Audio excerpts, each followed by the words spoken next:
Okay. All right. Next session will be from Malcolm, our National Decommissioning Center, one of the research unit of University of Aberdeen. Okay, please welcome Mr. Malcolm Stone.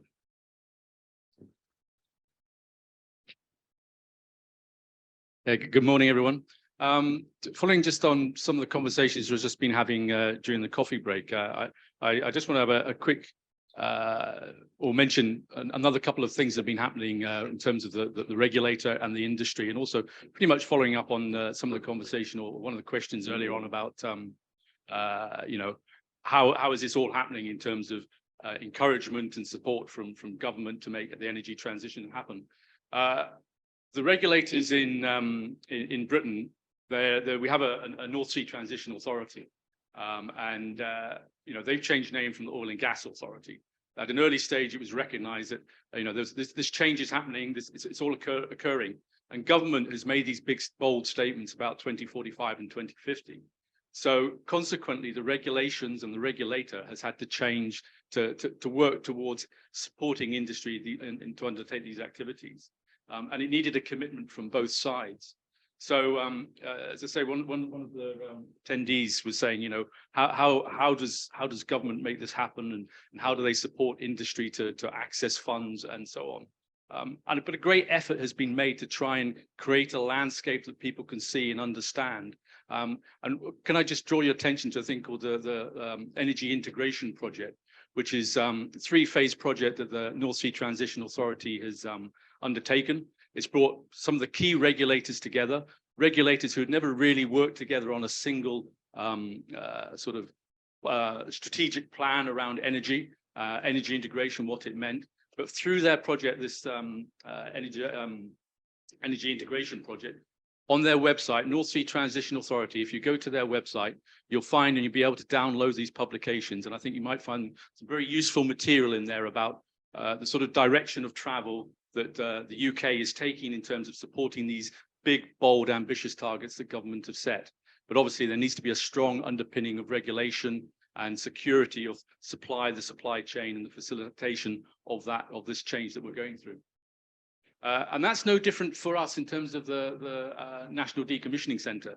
So we were set up in 2019, partnership between the Net Zero Technology Centre and the University of Aberdeen. 2019, the Net Zero Technology Centre was not called the Net Zero Technology Centre. It was the Oil and Gas Technology Centre.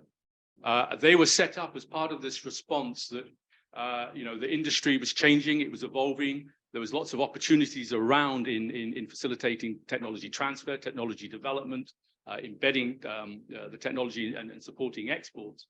But within the last couple of years, it's changed for everybody. Energy transition, energy integration, they weren't on anybody's mouth back in 2019. Now everybody's talking, and as I mentioned before, energy transition, energy integration is now, it's a part of the work that everybody does in the oil and gas sector there in the North Sea. So we were launched back in 2019, as I said. Net Zero Technology Centre investing £12.7 million in supporting us. And this is coming out of a thing called the Aberdeen City Regional Deal. For those of you who are not familiar with these regional deals, I'm sure there's something very similar here in Thailand. But there are means for government and local government to get together, identify key skills, expertise, social requirements within particular regions, what their specialism is. It might be tourism, it might be the digital economy. In the case of Aberdeen and Aberdeenshire, it was all about energy. And part of that commitment was that they would support through government, both Scottish and UK government funding, they would support the development of the North Sea Net Zero Technology Centre. And part of that would be developing 2 centres of research. So there's ourselves, the National Decommissioning Centre, but there's also the National Subsea Centre as well. And that will be launching later on this year. From the university's perspective, they're investing almost £6 million in the venture. That's predominantly around the use of the buildings and the facilities that we have. Excellent buildings and facilities, which previously were a deep water ocean research area.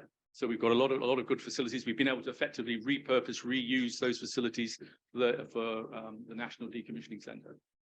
But we also have to get match funding from industry. That's a clear deliverable for us.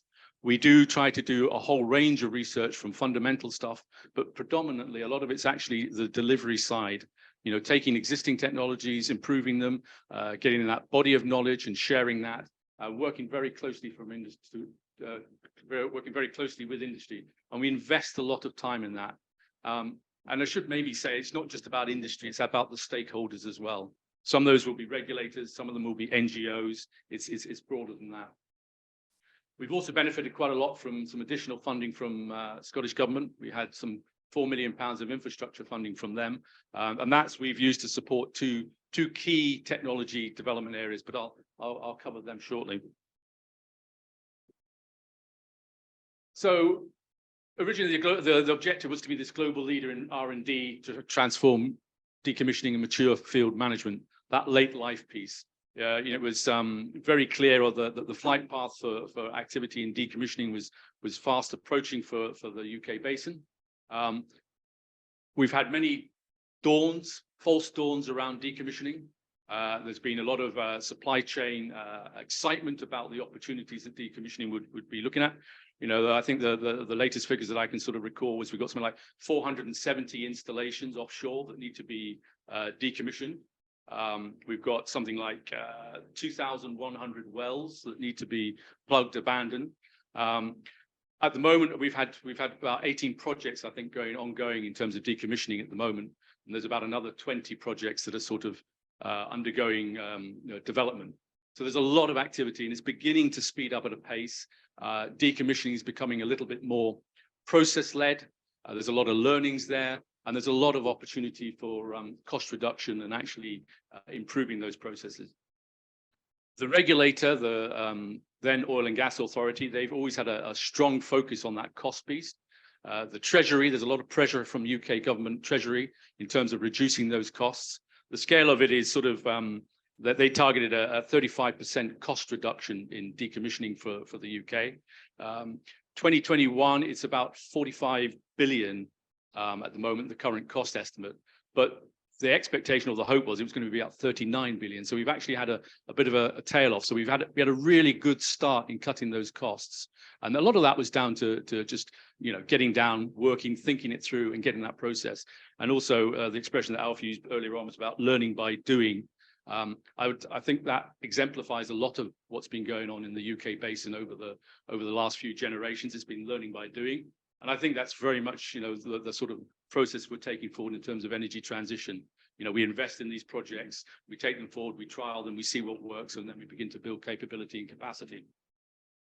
So we have had a little bit of a drop back, but there's an opportunity for us to carry on with this journey in terms of the cost cutting and the mature field management, that late life piece.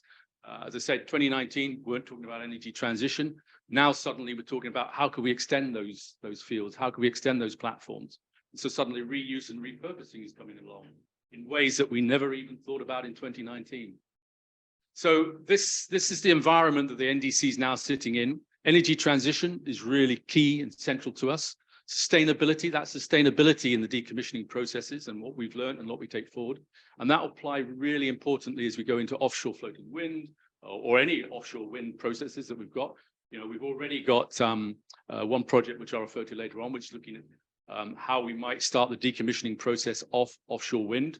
We've got thousands already of offshore wind installations, and we don't yet have a process to deal with the waste, to actually industrialize this process of decommissioning. But for us, really, it's this energy integration. That's where we've got that's on our horizon. And obviously, that's the horizon piece for government as well.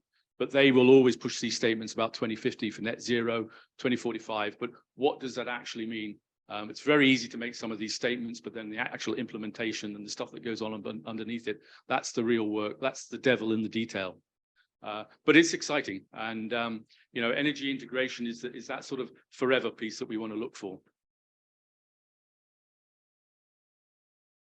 So the center itself, we're, as I say, we're quite intense in the outputs that we're doing, but we're not huge in terms of, a physical resource.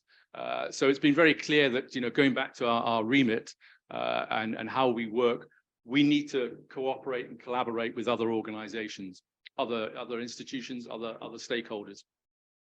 We spend a lot of time working with some of the harbours and port authorities around Scotland, particularly in the area of decommissioning. But for them themselves, they've also got this challenge of energy transition. As I mentioned before, they've been thinking decommissioning. You take KPL there, which is Kishorn Port. So that was originally used to build offshore platforms. Fantastic resource over on the west coast of Scotland. It's a dry dock which can be flooded. They're now expanding its capability because they've seen the opportunity around a lot of the decommissioning, but also they think it could be a place where you could launch and build offshore floating wind structures and sail them out. The same with Ardisia Port. So this was one of the major construction yards built by McDermott up by Nigg. That's deep water. It's been reworked, redeveloped. A railhead potentially could be going in there. And at Ardisia, they're now actually calling it a transition port, because what they see is the opportunity to potentially take in offshore oil and gas platforms, break them down, decommission them, use the steel, the potential maybe put a smelter there, and use that smelter to support offshore floating wind in particular. We do have a very limited capacity in the UK for dealing with waste steel. And at the moment, we're very much market dependent. And Port of Aberdeen, which will feature quite a lot later on in my presentation, but they've recently began to sort of market and promote themselves again more around the energy transition piece. They've always been, they're one of the oldest companies or organizations in the world when it comes to trading. I think it says established in 1136.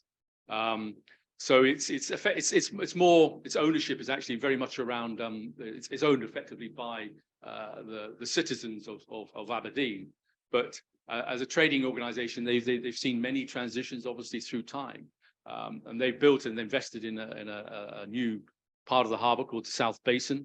But that was originally to support, to some degree, oil and gas operations, because they felt there was a need to grow that capacity, and also to take in cruise liners. What's actually turning out is that they're now looking about how do we support the energy transition?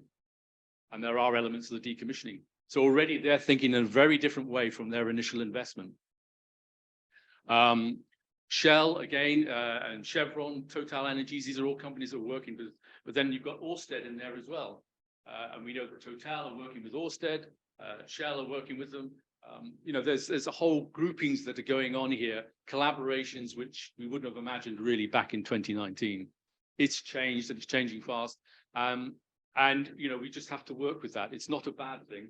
It's just how we make it most effective and people get the best benefit out of it and they feel secure and understand what's happening. In terms of other universities and organizations, we work with the university. We've got some projects with the University of Essex and Curtin. We've had a number of projects coming out from them, and the University of Western Australia, and obviously with Chula here as well. So, we would like to build this capacity. We want to do the knowledge sharing and build on that. That's key for us. We want to build this center of knowledge and share it as much widely as we can. But we always have this link as well back to industry. And one of the drivers has always been about from government, there's this perspective that, Aberdeen is as an energy city, has always had that opportunity to share its skills. There's a view that wherever there's oil, there'll be a Scotsman somewhere. Just like whiskey, I mean, I never fails to impress me how much whiskey you will see at NEF across the world. Certainly brands I've never seen before. But I think it's the same with the oil and gas sector, that there's this, we want to share that side of it, and we want to share that knowledge and skills and experience. And if you can use the UK as a test bed for some of these ideas and theories, then that's a great gain for other basins around the world, because they can learn from both our successes and both the errors that we make. So we have a lot of companies around at the moment, a lot of companies that are moving from one field into another. But you take Decommissioning, you'd think, for example, that cutting pipes and so on was people have got that sorted and sussed. But actually, Decommissioning have come up with new processes around cutting. And so there's always this iterative development of technology that's going on, and we're here to support that. And SESCOM, Decom, this organization down here, they're also working quite closely with them, and they've set up at the port of Aberdeen. They've taken over part of the new harbour for sort of low-level decommissioning activities around sort of some of the subsea structures, mattresses, and so on. But it come with that, as we industrialize that, we'll need the supporting structures to do that, or processes rather. So in terms of the NDC, this was set up quite some time ago in terms of what it was we were trying to achieve, and these sort of strap lines about the smarter, safer, cleaner, cheaper seem to kind of fit very well. Cheaper probably really ought to be more cost effective, and things have moved on, as I say, both in the sort of background activities to the industry and what we're looking at. In terms of smart basin and this sort of smarter thing, I think smart basin is probably a good example of that, and I'll cover that in a minute. But it's looking at how you might just, you take some of the learnings that we've got. How do we visualize them? How do we take them forward and begin this sort of collaborative approach around some of the things that we're doing? Think differently, think collaboratively, use the knowledge that we've gained, use it better. Safer, for example, the removal there of residual hydrocarbons. It's not necessarily just about it's safer for the environment as well as for workers, and that runs over also into the cleaner piece. Emissions data, the emission calculations. They were probably in the past didn't really take full effect of what the emissions from offshore oil and gas were. We've got a much better understanding of that now. The regulator is now really pushing for the feedback from their data, and they're beginning to publish that widely. So there's a societal challenge, and very much the license to operate societally for oil and gas companies is really they've got to demonstrate that they're doing something about their emissions in order to maintain that sort of social license to operate and to continue, and to provide that trust as we go through to the energy transition, that they are trying to make efforts around that. And of course, by putting the data out, it becomes very much more visible. So we want to use some of this data and actually trying to understand some of the knowledge gaps around it, and actually what it really means, and what data is important, what data is less so. And cheaper, as I say, more cost effective. It's actually really how we take some of these technologies, how do we deliver them better.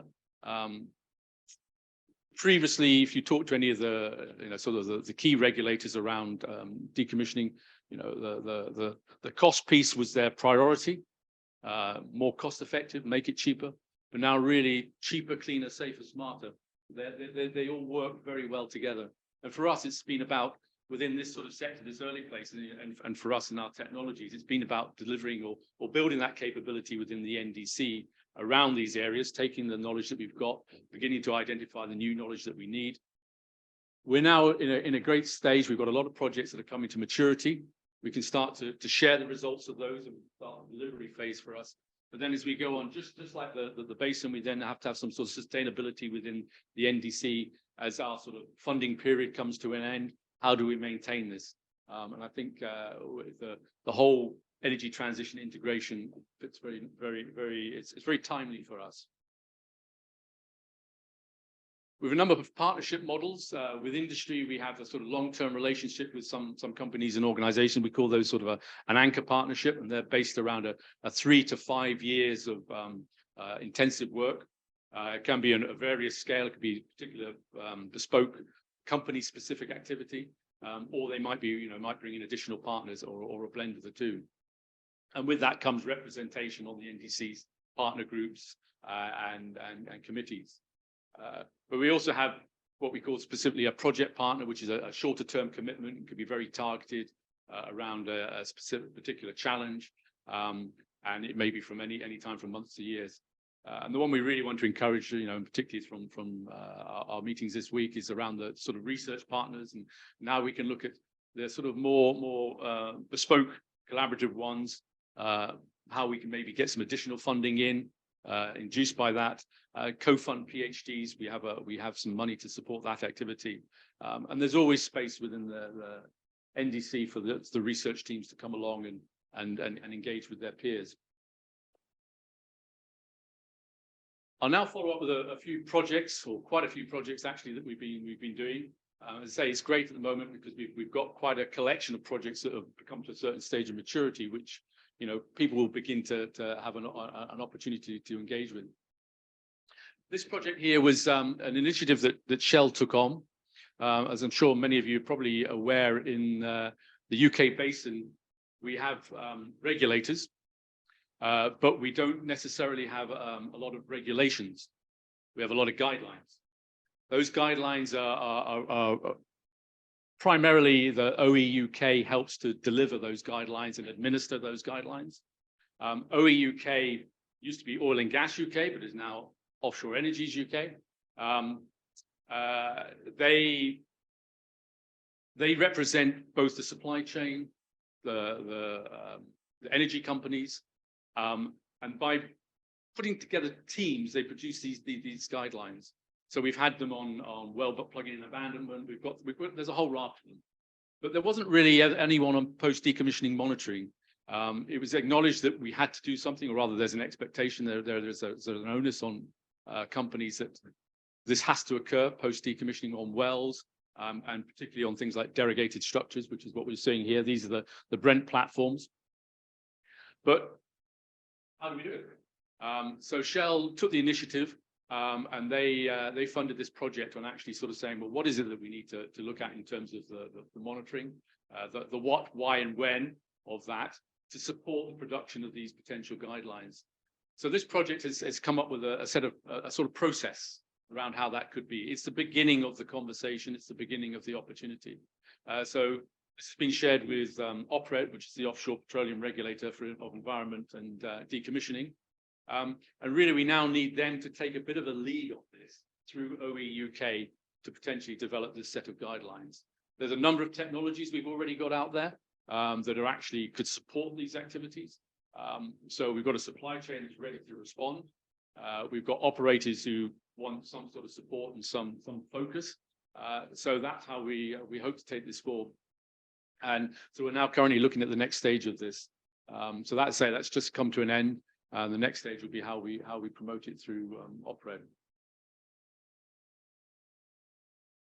This is one of our key anchor partnerships. It's been with Chevron. We started this just as Chevron effectively left the UK CS, their basin. They've had a strong relationship on technology and technology development within Aberdeen for many, many years. One of their centres of excellence around that has been in Aberdeen. But when they approached us, it was very much around some of the environmental and ecological challenges that they were seeing in terms of the decommissioning ahead, particularly here in the Gulf of Thailand. So you may well be familiar with some of the work that they've already been undertaking here. But they turned to the NDC and the expertise that the University of Aberdeen's got in a lot of these areas. Some of these projects have been really quite challenging, both to not only to the problem statement, but also for the academics in terms of taking their skills and transferring them into this particular environment. So there was 3 PhD projects, plus we also had a postdoc researcher who was undertaking a sort of broader challenge statement around biodiversity around pipelines and structures.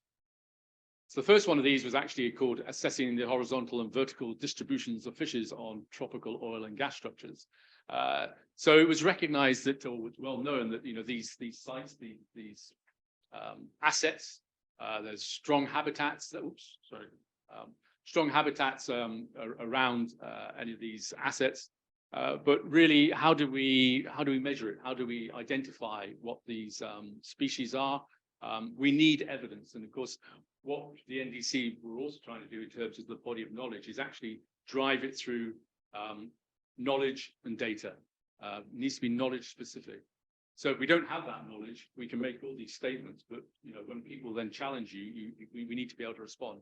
So this set of projects is very much around delivering that evidence, building that knowledge around what is really understood. We've got an idea, but let's get the evidence for it. So here we're actually looking at how we can use acoustic and optic methods for looking at the fish stocks, the fish species that are around these facilities, and what the potential ecological benefits are if we reef them. And that going through that reefing process. This knowledge will have application in other parts of the world quite clearly. I mean, even in the UK, in terms of derogation, we know that fish stocks are very, very much encouraged around a lot of our assets and our pipelines. But interestingly, a project I'll refer to later on in Australia around knowledge gaps. This comes up many times because there's a perception that oil and gas companies will just want to reef or leave things in place. There could be really good, strong reasons why that's a good thing to do environmentally and ecologically. But without the knowledge and the insight and the evidence, then it makes the case very weak, and people would just tend to assume that that's an easy way out. Second one here is about the risk assessment of mercury in the aquatic environment, and keenly around how we understand better the environmental behavior of mercury at the sort of interface between here and the different species of mercury, and how the comparative assessment of their behaviors in that particular interface is. So samples have been provided by Chevron to support this project, and recently there's been some very useful equipment being delivered to an HG analyzer to the NDC. So our student at the moment is working quite clearly on this. But again, it's a combination of, there's a lot of desk-based research, but also we're trying to work that into more of a sort of research piece from the lab. But that project's still ongoing, and it's got a little bit of time yet to run. This one is the longevity and fate of immersed marine infrastructure, particularly around the degradation mechanisms for pipelines left in place. So if we're looking at sulfate reducing bacteria and how they interact with the metals and the pipelines, and how they maybe speed up that corrosion cycle. But again, we haven't quite got the evidence behind that or the knowledge behind that. So this project is actually trying to look at how we might be able to predict the effect of SRBs within this, and that over time, and how we might support the leaving in place of structures. And this one's much broader in terms of the species around subsea structures. Again, particularly around pipelines. They taken a lot of footage from Chevron, I mean terabytes of data from ROVs, and basically trying to process it, identify fish species around it, how we might do that a little bit better, how we might use maybe sort of more intelligent methods around machine learning and stuff to look at this data. But how complex and how stable are some of these environments, these networks that are around these structures, how we might maintain them, what that biodiversity is. It's important to identify this, so again, we provide us evidence around what our options are for decommissioning and leaving in place. One of our more recent partnerships that we've come up with is with the Nuclear Decommissioning Authority. For many years, it's been recognized that there's a lot of common interest between the nuclear sector and the oil and gas, particularly in the large scale areas of decommissioning. The challenge to get this activity to happen is partly regulatory, but also the Nuclear Decommissioning Authority, it's all onshore stuff, whereas a lot of, where we're working is predominantly marine, offshore. So that natural link with offshore wind seems to occur, but actually the nuclear sector, it's more challenging. But they've got a lot of common areas that big scale offshore oil and gas installation, decommissioning has with them. They've got large structures, they've got large hazardous waste issues. They've got, here we talk about remote operations in hazardous environments. The scale of activity and the spend, their spend is way, way higher than oil and gas. So I think they've tended to feel slightly isolated as a group in terms of decommissioning. So for many years, the regulator and some of the industry partners have tried to create some sort of collaborative effort across the two industries. And we're very pleased that actually that has manifested itself in our relationship with the NDA. So we've got a long-term relationship established with them. We're fairly open in some of the challenges that we're looking at, but decommissioning costs and the sort of benchmarking is one of the key ones. There's a lot of work's been done about the costs in offshore oil and gas decommissioning. The operators have to report on an annual basis through a thing called the stewardship survey. There's a lot of detail in there. They have to talk about weights, materials, and this is all monitored. And as a result of that, we get our benchmarking costs.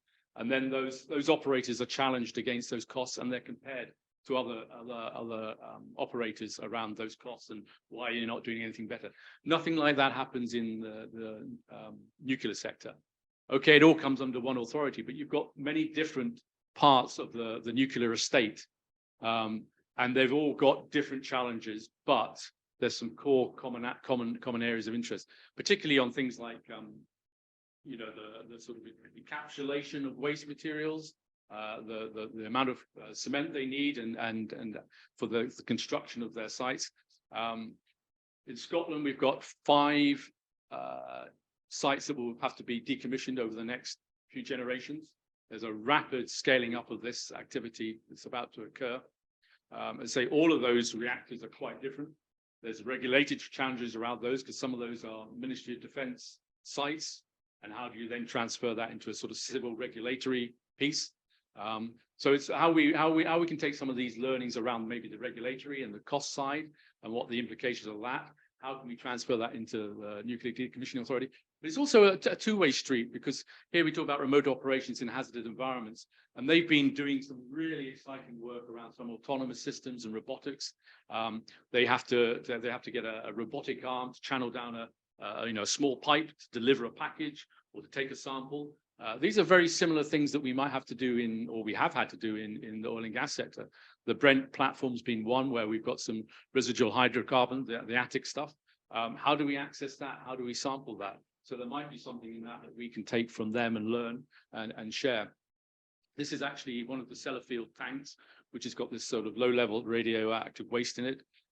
Again, a lot of things have been dumped into these tanks.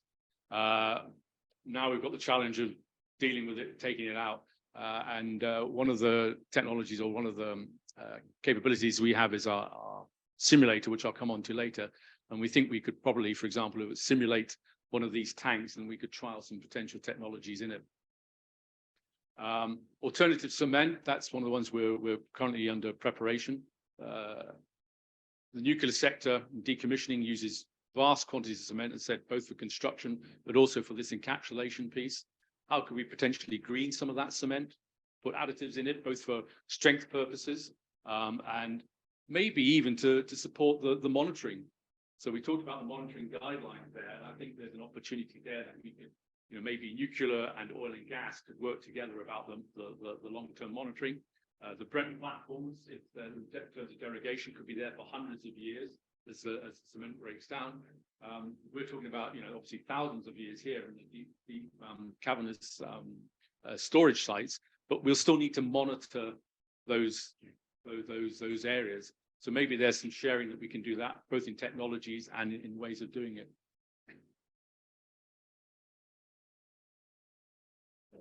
Our relationship with the ORE catapult, the offshore renewable energy catapult, is probably yet another good example of how we're going through this sort of transition period as we move towards the new energy systems. But again, it's still rooted in the decommissioning cycle. It's still rooted in some of these shared problems and shared challenges that we've got between the energy sector and so here we partnered with the ORE. We're actually working on co-funded three PhD projects. One is around the simulation of floating offshore wind marine operation. We've got the environmental impact of floating offshore wind, and also the optimization of wind mooring anchor systems. So, what you're seeing there on that picture, I think, exemplifies part of the challenge that we're going to have to move forward in the North Sea. The North Sea is not big. What we've already had, conflicts, maybe too strong a word, but we've between fishing industry and oil and gas. Over years, it's matured, and people found a balance. As we move forward through energy transition and the growth of offshore wind, Southern North Sea's got a lot of experience of this already, but they're all predominantly fixed wind turbines, of which there are hundreds now. Scotland, through the Scotland licensing round, is committed to, or is anticipating something like 28 gigawatts of electricity production of its license round. What this will mean is thousands and thousands of offshore wind turbines. This brings a real conflict for all stakeholders involved. Whether that farmers, fishermen, whether that's potentially areas of environmental reserves. So we need to begin to see how we can actually integrate offshore floating wind, how it's managed, how people can work around it. Other users of the sea can get their fair share of the opportunity. And this sort of comes back to the sort of equitable process that people are trying to work in the fair fair transition process that we need to do. So these have got more than just core science behind them. They've also got quite a societal impact around them. And that environmental impact of floating offshore wind with oil and gas, we quickly realized that there was lots of impact things that were happening that we didn't understand. And I think it'll be very clearly it was going to be the same with floating offshore wind. What happens when you take all this energy out of the system? What's the impact on the fish stocks potentially below the waves? Up to now the waves obviously have some sort of effect on the seabed, but if we take that out, what does that mean? This unintended consequences. So we're going to have to begin to understand this and develop this body of knowledge around it. And the third one there is about the floating offshore wind mooring anchor systems. There's lots of designs, lots of ideas, but at some point we need to industrialize a lot of this process. Again, evidence-based.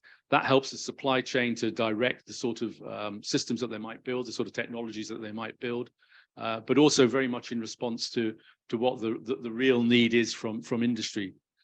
We have a fantastic body of scientists and engineers at the moment, all working on all sorts of ideas. But what will that actually mean when it comes to market and to commercializing it, especially through as we move forward to the ScotWind licenses? So we've had our academic and international partnerships. Chulalongkorn is one of been the key ones over the last few years. We also have quite a strong relationship with Curtin in Australia, as I mentioned before. So towards the end of last year, we finished this project, a 2-year project on risk-based marine impact assessment of norms and mercury from decommissioning activity, oil and gas infrastructure. So I believe that that report is somewhere in the system, and when that becomes available, I'm sure you'll get some sort of sight of that. University of Essex, we've just kicked off a 3.5-year PhD project with them. This is funded through the Insight 2 funding stream. And this is around blue carbon stores, around man-made structures.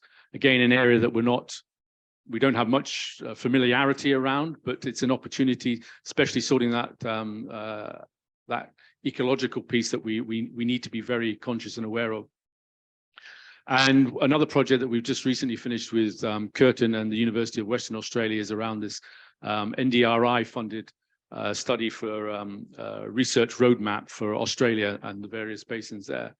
That, I believe, will be published quite soon, probably in a shortened form. But it was quite a long-term engagement with a whole series of workshops that were led by Curtin and UWA, engaging with all the stakeholders around the Australian basin. So there was NGOs, there was industry, there was researchers. And the whole objective was to identify what are some of the knowledge gaps that we've got around the decommissioning process? What are some of the challenges? To help support academia in particular to target those as live areas of research and opportunities for maybe potential funded support to do it. So say that will be coming out fairly soon. Decom Tools is a project that I think is quite a bit of foresight in it. So this came from Interreg for the North Sea region. So Interreg is an EU-funded mechanism, very much around shared challenges for countries around the North Sea in particular. But here it was about the beginning that conversation, beginning to get some sort of understanding around offshore wind farms, how we might sort of look at the decommissioning process of them. There's some very interesting stuff that's come from this project, in particular this sort of toolkit, this decom tool set that they're sort of developing, and that even includes sort of a vessel ideas about a decom vessel and decom ships. So we're actually hoping to use some of this material here that's around this decision support system in some of our other activities and work, which would potentially support the oil and gas decommissioning element as well. This was a project called Safe Haven, and was building on a lot of the expertise that already existed within University of Aberdeen and actually within NHS Grampian, our local health board. So for many years, they realized the sensitivity around data, and everything at the moment, everybody's looking for data. And one of the concerns that we always have when, or rather, partners or potential partners have in conversations about data is, the security of that data. How is that maintained? How is that data distributed in a way that is either aggregated in an effective and efficient way, but also keeps confidentiality issues clear. So the medical sector has been doing this for years. They have a thing called Safe Haven, and by Safe Haven, researchers have been able to actually access aggregated data around medical procedures, medical conditions, and very much around the societal piece and the rest of it. So this project was funded by Scottish government to look at how might we be able to use Safe Haven process to the oil and gas sector. So a lot of interviews were held, and it's actually created a bit of an infrastructure and a process that could maybe transfer some of this, the ideas that the health sector have actually done in their collaboration with researchers to give support and comfort to those providers of data, that their data will be secure, that they will have comfort that that data will be used in the correct way, the appropriate way, but also that when the data has been used, it is actually it's destroyed effectively in the most clear way. One of the important things I think about this project is that this has been going on at a time when this whole debate around data has picked up a pace as we try to understand the basin a little bit clearer and energy integration.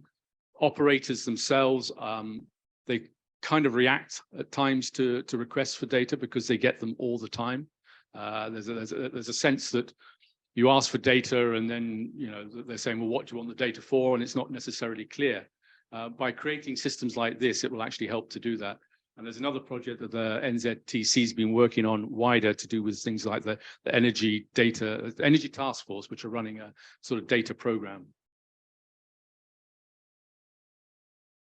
So both Ekaterina and Alfred mentioned before that the university's got a very multidisciplinary, interdisciplinary approach to its research and to its studies and its outputs. It's no different at the NDC. Yes, we are part of the we come under the engineering department, but we work with all parts of the university, and we try to promote that activity because in a way there's many stakeholders, there's many answers, there's many contributors to any problem. So our range goes all the way from the business department, biological sciences, School of Medical Sciences as well, and computing. So we're quite a broad range of academic participants within this, and it's something that we try to encourage and seek opportunities for to share the knowledge growth. The case in point is this one here that we have around instruments on financial security related to decommissioning. So UK legislation, we have this perpetuity in liability side when it comes to decommissioning, and sometimes it's very hard to chase down, or potentially it could be very hard to chase down who has actually got the responsibility for the costs of decommissioning. We've all talked about it. I heard earlier on about a fund here where all the money goes in from the operators to support the decommissioning, but then how do you draw it out? It's probably quite similar in the UK, but maybe in a different way. Companies have known that this decommissioning is been on the horizon for long enough, and then suddenly you've got to fund it and you've got to support it. We've also gone from a basin that had some key players in it to a basin that had a whole range of key players, new players, players targeting new plays that were very different from ones that we'd done before, to actually back to a basin that's now quite fractured. We've got people that are working on energy integration, transition, some that are still very focused on oil and gas opportunities. I think we have probably at the last count in excess of over 100 license holders.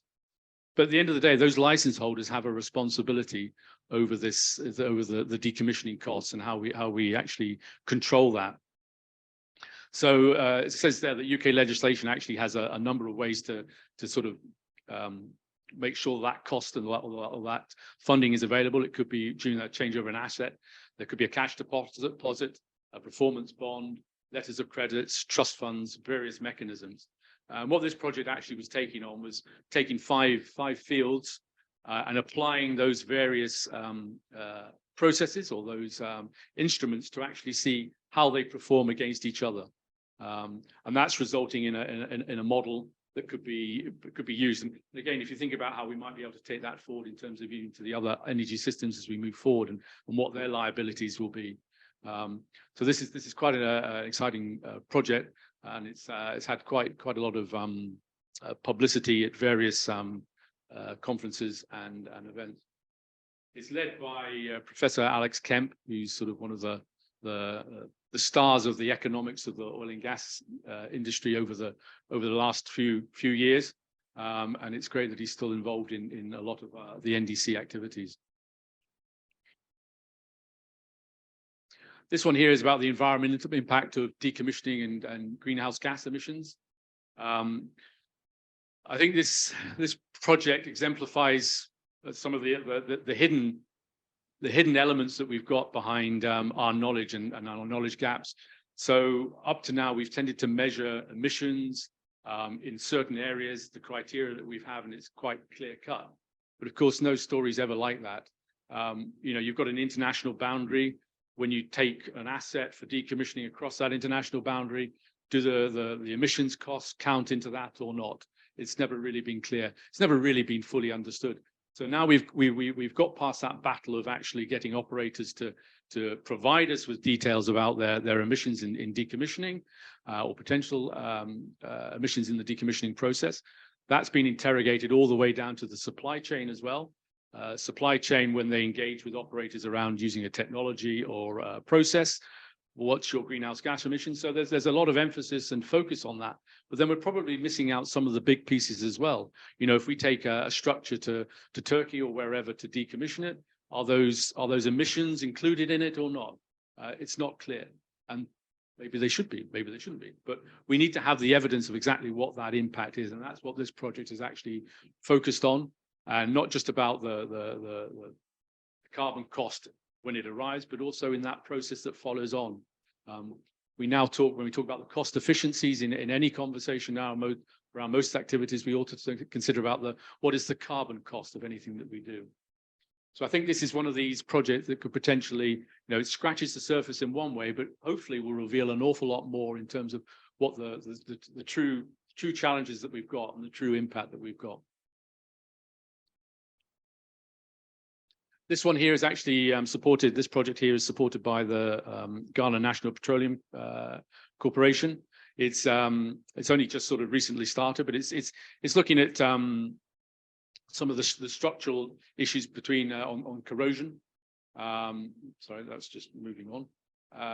And the interaction between clusters in pipelines, and you know how they're obviously very different from single corrosion issues. So this project has actually just kicked off. It had a bit of a delay due to COVID and so on, but this is joint funded by GNPC. So you know, what we hope to get out of this is a sort of framework for the assessment process. This one here is around the use of some of the sort of techniques around DNA analysis of, in this case, it'll be a water column around a structure. So currently, you know, you have to take a water sample, and you know, you may have to put cameras down around a platform, around a structure, in order to count species, record it, and so on. What this project hopes to do is actually using sort of take a sample from the water column around an asset or around a structure, and apply some DNA processes to actually determine what species have been there, what volume of species have been there, what their impact is, their transits through the area. Gives us a better understanding. You can see how that would actually work very well for the Chevron project, potentially, that we've been looking at in terms of the species variety around offshore structures that have been derogated. But also, if you then start applying and complicating it in terms of weather and climate conditions, you then might even begin to build your body of knowledge much more around what it is. But we need to begin to build a database around this. So I think this is really quite an exciting project that's bringing together a lot of specialisms and expertise from different fields. And this is a project that just started the beginning of this year. Again, I think it exemplifies transition very well. It's where with Marine Scotland Science, 3.5-year PhD project around snagging risks for decommissioning pipelines in the North Sea. You know, obviously, a good number of these pipelines are going to be left in place, and you know, the fishing communities have a great concern around a lot of this. But then, likewise, they're also going to have a great concern around a lot of the cabling that's going to go on for offshore wind farms. So there'll be an opportunity to share some of the knowledge around that as well. And there have been quite a bit of knowledge, quite a bit of work in the past on around the interactions with subsea pipelines. So there'll be a good literature to draw on for this particular project. So in terms of some of the sort of those are a lot of the research projects that are undergoing in terms of PhDs and our direct working with industry. But we've also got some sort of technology projects that we're actually undertaking at the NDC. Professor Richard Nielsen, who, you know, a good number of you will be very familiar with, has been working for a number of years on this underwater laser cutting. This is with Claxton. So what the opportunity here is that they identified was that subsea cutting, you know, it was highly intensive. It's using current methods, obviously things like diamond wire, and abrasive water jet cutting. And I think there was a comment made by somebody from BP who once said, what I really want is a laser pen. I just want to be able to cut through all the metal and I'll be very happy. So it's not exactly a laser pen, but the work that's been done here and some of that testing you'll see here. I'll just run the video.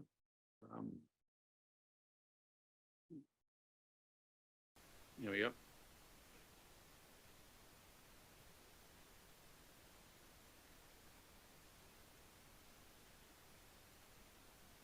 Sorry, we didn't need the noise. So this was actually tested in our water tank at the NDC. What effectively you're seeing here is this is the laser and the laser head. We have our sample being rotated around it effectively like a lathe. And that's actually punching through the 26 mils of steel in that particular instance very quickly. I mean, this is real time that you're seeing. It's the results are very complementary to abrasive water jet cutting. But what you've got here is a very small compact unit. It's part of the decarbonizing, decommissioning story that we've got. So we've actually run tests at offshore. This was at Kishorn Port. And those were in 70 meters of seawater. We've cut through 60 mils of steel, but we have also cut through 100 mils of steel in our own in testing environment. This has been this project is actually now going into another stage around taking the cutting head to be fixed. So we now need to develop a cutting head that can rotate around, you know, the thing that we want to cut, or internally or externally. So we've got some support from the Net Zero Technologies Center to do this. We've also got another a thing called a KTP, which is a government-funded initiative to support the optimization of the gas jet. And that optimization of the gas jet is really important for us for a number of reasons. But one of the opportunities we have there is with the nuclear sector. The nuclear sector is quite concerned. You know, they've looked at laser cutting before. It's very attractive for many reasons in the nuclear sector. So they've funded part of our trials here, but they're concerned about, for example, the amount of bubbles that you produce and maybe the waste materials that you might not want to release to the surface. So that optimization of the gas jet will actually help us understand that better. So that project's probably got another couple of years before it becomes to maturity, but there's a lot of interest from industry around its opportunity, and this next stage actually involves an operator company in its onset. The other big piece of kit that we're building at the moment is our barrier verification chamber. This is from money from Scottish government. So it's centered around the need for alternative materials for plugging and abandoning wells. We've got, as I mentioned earlier, we've got something like 2,100 wells that need to be plugged and abandoned offshore at the moment. Our guidelines, as they do pretty much everywhere else, refer to the use of cement, our 100-foot of cement. Our knowledge has been built up over many years, and you know, we feel confident with that. But there are lots of other alternatives out there. And in some basins have been better at picking them up than others. The UK basin is quite risk averse around alternative barriers. So it's felt that actually we need to be able to help qualify these opportunities, whether they're things like resins, whether they're alternative alloys, combination of these. But we do need to build on that sense of knowledge and confidence. So we've been investing in this barrier verification chamber, which is effectively, it's a big pressure vessel. It's transportable, and we can actually move it in various planes to simulate, you know, sidetrack wells or vertical wells, horizontal wells. It can go up to, we can take it up to 10,000 psi, sort of a temperature of between 150 and 200 degrees C. We can put E-line into it.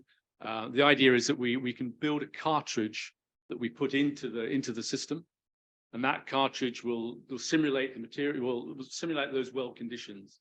And you know, with the purpose of actually examining how good and the quality of that seal is that we've got against against the rock. Having this cartridge systems mean we can then take that cartridge out and actually examine it forensically using other facilities, whether it's you know, scanning or whatever. But we could take this system to other technology developers.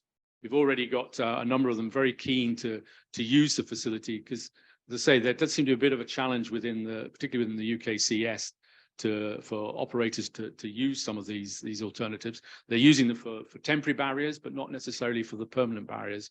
They need that sort of independent thought, an independent contribution to the story around alternative barriers to build that confidence.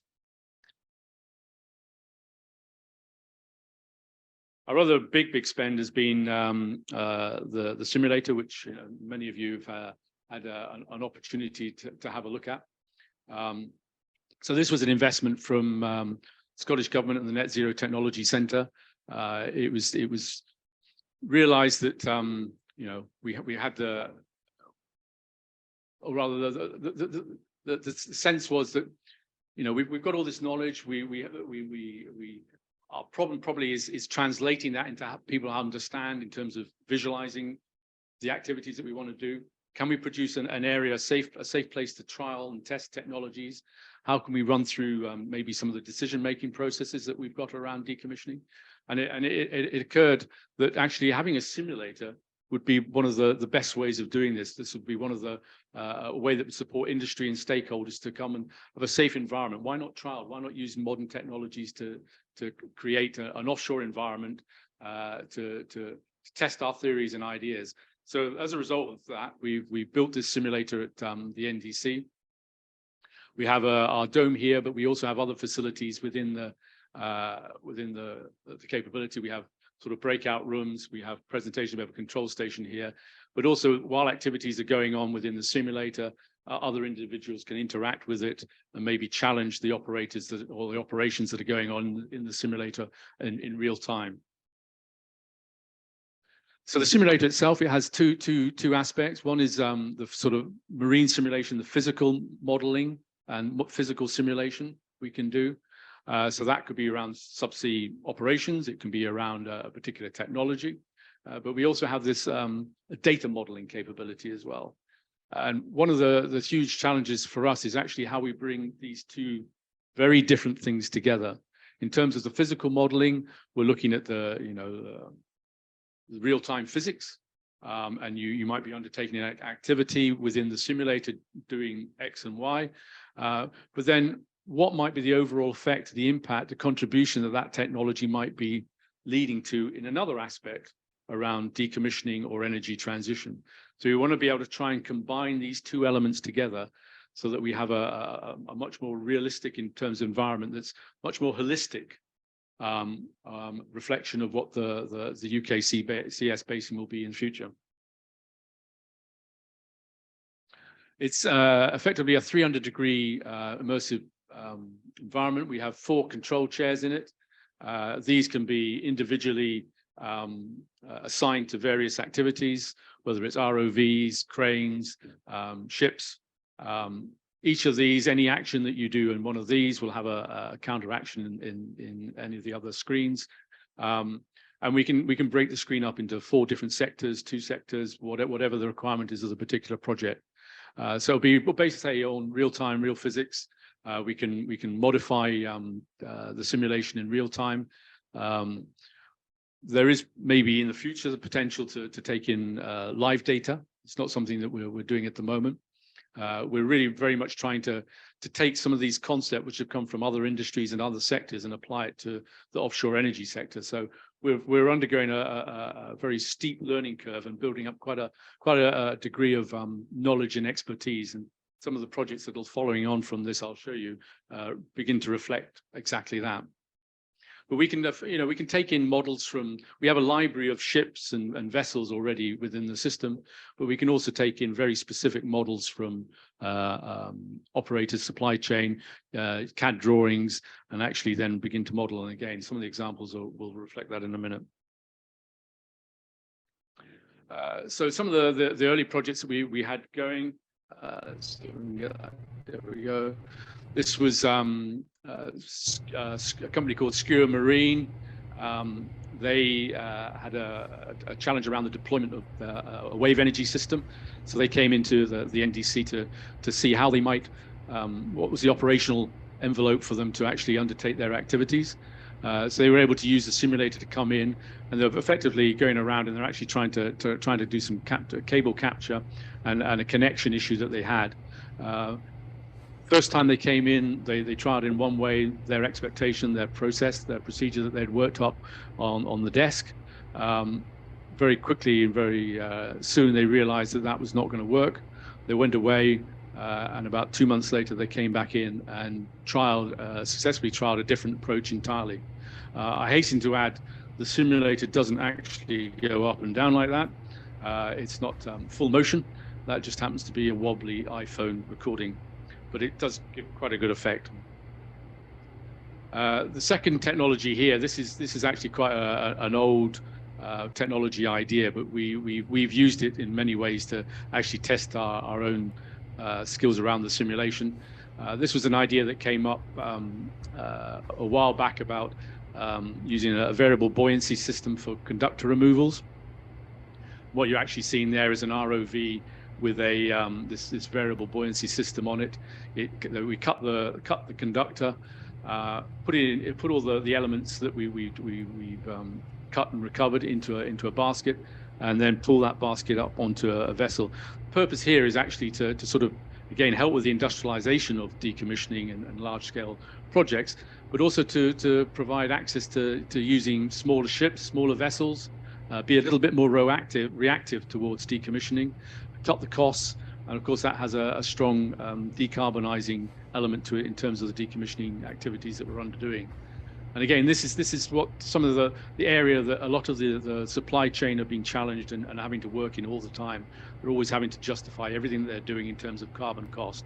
And if you can evidence some of that within something like the simulator, that helps them in terms of their business case. This particular project is, I think, a good example of both Aberdeen Bay's or Aberdeen Harbour's transition ideas, but also just to simulate more around the physical modelling piece. So this was a supply chain company or developer who's got this idea around a floating offshore wind turbine for deep water. But one of the challenges we've got around the UK is that we have very few deep water ports and deep water facilities. So again, we're having to be quite imaginative around some of the things that we might do. This is one concept that one developer came up with. They got some government funding to do it. So they had some very useful drawings. They had some very useful animations, but they actually hadn't tried it or simulated it. So what we were actually able to do was to do an assembly process in the simulator, put it together, trial it. Obviously, this has been speeded up quite considerably, but also put it in a real facility, and this real facility being the basin, and that's one of the sort of target deployment areas that this company might have.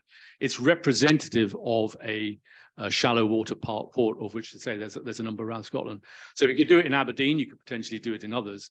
And this particular one, you've got a sort of cantilever part of the structure, so it gets towed out, and then this is eventually dropped down below to stabilize it, and it becomes then attached to the mooring system.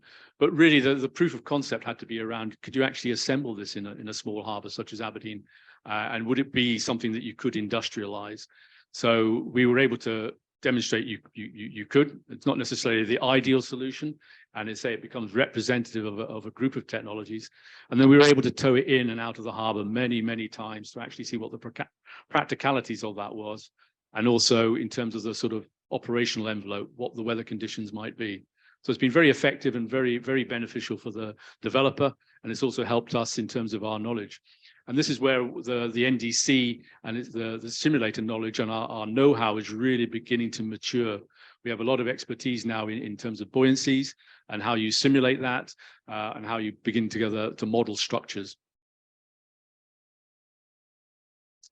And this particular project here, this is one of the first ones that we were involved in the simulator. It was actually, National Decommissioning Centre. We had a simulator, but the first project we did was actually to do with offshore floating wind. And this was, again, just related to the buoyancy challenge. If we're going to put all these wind farms out there, how are we going to anchor them to the planet, to the seabed? Again, there's been a lot of ideas around this. This one came from a company called Auburn and Oceanetics. So I think Oceanetics, they're an American company who've done similar things for the United States Navy in terms of temporary mooring. Auburn have got some very interesting chemical ideas around some of their chemistry for, well, both for P&A, but also for using variable buoyancy. So if you could simplify the installation of some sort of mooring system, what would it look like? And this is one such example. So effectively, it's a 10 by 10 container, which could be towed out to sea behind a small vessel. It doesn't need heavy lift. It would help in terms of that decarbonizing story, and also in terms of beginning to maybe industrialize it. You could tow lots of these out to a site, sink them over time, and then come back later on and do your bigger installation. But the point is, we didn't actually know whether it would work, what the degree of accuracy in terms of the placement of the anchor is. So that's where this project kicked in, and it was very much around if you did tow one of these units out to its location, how close would you get, depending on the wave height, the current, and so on. So our simulator manager was been developing quite a lot of expertise around this, but he was able to model this, and actually realizing that when it came to the placement, in the oil and gas sector, you're often talking about centimeters, if not millimeters. Offshore floating wind, when it came to something like this, within an area within a couple of meters was potentially okay, but of course, what was that condition? And also things like the winch speed. What sort of winch speed would you need? And that would also then give you some indication of the sort of vessel, sort of equipment that needed to be on the vessel in order to deliver that. So that project has delivered some really interesting results on that, and it's been a big win for us in terms of building our knowledge around this particular area. This was another offshore floating wind concept. This was a completely different approach that the developer had in mind. Their view was that if you took, it was almost like a plug and play for offshore wind turbines, that, in terms of operations and maintenance, what would happen if you were able to actually, take a turbine that needed servicing or had a problem, how could you take it out of service and maybe replace it with another one? So conceptually, this is what they came up with. But what's the practicalities behind it? What's the sort of scale that you could do? So this project was actually around, if you were to take one of these turbines into the system, install it, connect it up, then take it out. And actually, the developer had some very ambitious targets for that sort of wave height they might be able to do this, and the operational environment and the conditions. Through the simulator, we were able to run this through many times and actually sort of create some sort of map for them as to terms of a data set around what might be ideal. But it's certainly an interesting concept, and as I say, there's quite a strong excitement around the opportunities that we have around these designs. But using something like the simulator, we can maybe begin to demonstrate the opportunities that groups of technologies have and how we might be able to utilize them. I'm heading towards the end of presentations here, but I'm still going to end up on a thing called the smart basin. So this has been an ambition that we've had once we got the simulator. It was particularly around the data side. What if, for example, the whole of the UK basin was owned by one operator, not just a number of operators? And that's not just across the oil and gas, but across the other energy companies. And so that's where smart basins sort of got the seeds of an idea. How could we could we potentially model the basin? And using that basin modeling, make better decisions or help us make better decisions, look at some of the inputs and outputs that we need to consider, and help us with our long-term planning and actually the consequences and effects of the activities that we're doing. And that can be everything from the environmental side in terms of CO2 emissions, but it could also be down to the cost effectiveness of activities that we do, the timing that we do, the scheduling that we do it in, and how we actually sort of support the supply chain in terms of their decision making. So that was the idea behind the Smart Basin, that we would take this concept and actually use the simulator to create a digital copy of the North Sea. And effectively, this is sort of one of the early schematics of it. You know, we've got all these elements that we're now talking about in terms of energy transition, energy integration. You know, they once upon a time they lived in isolation, but politically that's not going to happen. Societally, that's not going to happen, and that's kind of wrong. We need everything to work together. They all have an influence and a consequence of to each other. So let's try and create a copy, a safe copy that people could try and maybe trial some of these technologies, these ideas, and get a better understanding of the consequences and opportunities that exist. So we were working with the Net Zero Technology Center around this idea, and the opportunity that came up was for us was a thing called Data for Net Zero. So the NZTC applied to Scottish Government for some funding, and the Scottish Government runs a thing called the Energy Transition Fund, and NZTC managed to get 16.6 million from them to undertake 7 projects. Some of which would be relate very much around to the activities that Alf's been looking at. So these are the 7 key projects, and they range from looking at energy hubs. So that's the integration of renewables, hydrocarbons, and CCUS. And they're looking at maybe things something like projects around Shetland and so on, and what would Shetland maybe look as a potential energy hub, integrating old and existing infrastructure there, and maybe electrification of offshore assets and so on. The hydrogen backbone link is how we enable wind, green hydrogen projects for the UK and potential exports to Europe. You know, we believe that if we're going to generate these vast quantities of electricity as we move forward, we've got to find a route to share that. And the hydrogen backbone is one of those projects. I guess it's probably quite similar to what's happening in Germany and so on. The alternative fuel gas turbine was seen as a fairly quick, easy win opportunity in terms of decarbonizing some of the offshore activities. That's actually producing some very fast, rapid results in terms of, you know, some of the fuels that they could use. They thought they'd go down one path, but actually they reckon they can reduce offshore emissions quite quickly. The use of autonomous systems and robotics in offshore, but this is key around. You know, we've got a lot of we've been using robotics offshore for quite a long time, especially, you know, drones and other inspection systems. But there's a lot of new technologies that are out there. But how can we actually maybe bring them closer and quicker to the energy sector, particularly in the use of beyond visual for visual line of sight drones operations? And they had some successful trials down in taking spares offshore from land.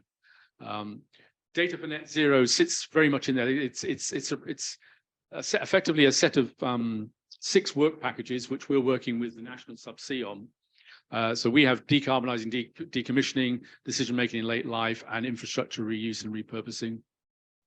National Subsea Centre is working on a thing called the Energy Hub Body of Knowledge, and an offshore workforce portal, and a floating offshore wind fishery spatial data portal. And these have collectively been brought together under this banner of Data for Net Zero, because data at the end of the day is key to all of these. And there's going to be potential opportunities that we can share with all of that. But sitting down here is this offshore energy digital architecture. And going back to that safe haven project that I referred to before, this is effectively one of the manifestations of that thought process, that we need to have a space where people can store data, access data, and be confident about its value, take it forward, and also be confident that it's a secure environment for storage and for its utilization. So these are some of our sort of concepts and sort of our objectives within our element of the D4NZ. We want to create this virtual model, both in terms of physical and data simulation. We were plotting all the assets of the offshore oil and gas industry to start with. We've also done some of the wind farms. We're working quite closely with the North Sea Transition Authority I don't know how aware you are of their NDR, their National Data Repository. So that's got a lot of valuable data in. And again, I can only encourage you to look at it just to get you some examples of the sort of available information. So in there, you can get things around, where the platforms are, where the wells are, what their status is, and all the rest of it. So we'll be working with them to put a lot of this onto the system. In fact, I think today the NSTA is actually in at the NDC having further discussions around how that data from the NDR can actually be loaded into the simulator. But then we're also going to overlay that with things like vessel traffic from existing sources, traditional sources like marine traffic, and begin to help create more of a story around how the North Sea operates. And that sort of lends very much into this sort of exemplar that we've got around here. Those interactions between energy companies, their assets. There's been a drive of many years now on the decommissioning in particular about campaigns. Evidence for campaigns, though, has been probably quite hard to find, but there has been movement there. And I think called the Subsea Decommissioning Group has recently come together, and that's there's five operators involved in that, and also the regulator. They see a huge opportunity off east of Shetland. There's a number of fields there. There are literally thousands of grout bags, hundreds of mattresses, and all the rest of it. And they see there's this opportunity to campaign together to actually decommission in a much more effective way.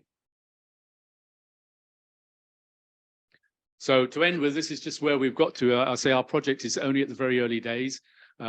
This is our sort of potential demonstration of what the concept might begin to look with. Our subsea, we could have all our facilities, we could have all our wells. So these can all be tagged with their status when they need to be decommissioned. We have our plots of our platforms. These platforms we will be able to break apart potentially, not all of them, just some of them, exemplars, what that decommissioning process is, what sort of vessels we might need to do that, and how we would maybe take them apart. And then likewise, how do we then integrate what we have with oil and gas with offshore floating wind or fixed floating wind? This is actually fixed floating wind off Aberdeen Bay. So energy companies are all talking about how they share these resources. What you have here is some of the data representation that we've been working with. This is actually roads usage around Aberdeen. So if you don't at least get to Aberdeen physically, you can at least see it simulated here. But you can imagine if we start applying some of these data ideas to offshore traffic, to helicopter flights, to marine traffic data, even fish stocks. The list is endless. We can begin to better understand all these interactions between the environment that's offshore and its consequences. And then I'll end here just on where we were earlier on with our offshore technology demonstrator. Thank you. Thank you very much, Malcolm, for intense and really detailed presentation. Okay,